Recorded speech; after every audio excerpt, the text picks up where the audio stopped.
Right intention is the cultivation of wholesome and ethical thoughts.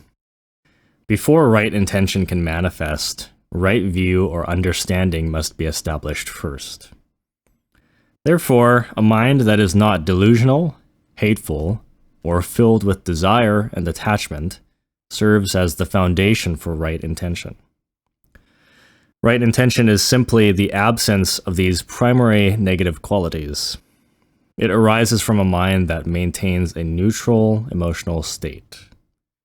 The Buddha summarized right intention as non-desire, non-anger, or non-harmfulness. This is known as ahimsa, and non-delusion. In contrast, wrong view leads to wrong intention or delusion. This is the nature of right intention. It depends on view.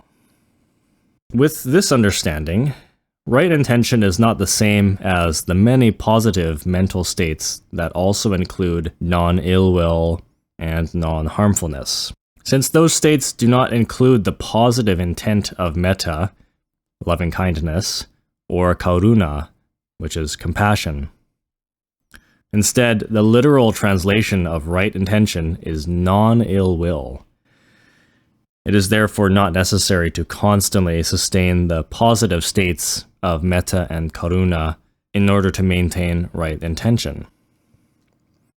There was a story the Buddha told when he was a bodhisattva, in which he found himself going through this particular process to sort out his thoughts into two primary categories. One for unwholesome thoughts, and the other for the wholesome thoughts. The unwholesome thoughts had the potential to be regrettable and cause harm and resentment to others if they were acted on. He was determined to take charge of his thinking habits. He wanted to resolve to manage his thoughts and be able to consciously choose which ones to welcome and which ones to drop. So he experimented with this exercise, and it turned out to be quite effective.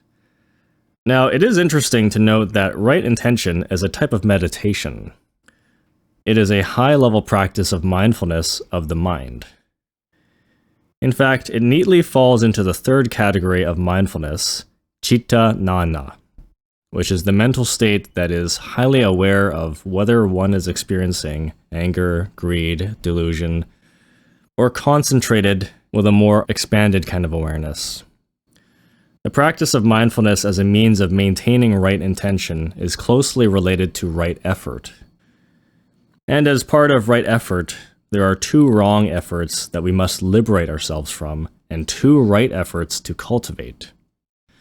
It's important to realize that right intention must be established before right speech and action. After all speech and actions originate from some kind of viewpoint and intention. If one's intention is wrong or delusional, so too will their speech and action be this way. Mastering right speech is challenging because speech usually needs to happen quickly when we're interacting with people. So the key is to align your heart with right view and right intention first, since speech comes from the heart center.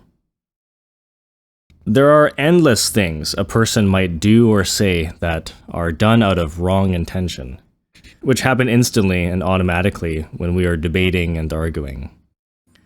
But if you have established yourself in right intention, then these immediate decisions we have to make with people can happen instantly and skillfully.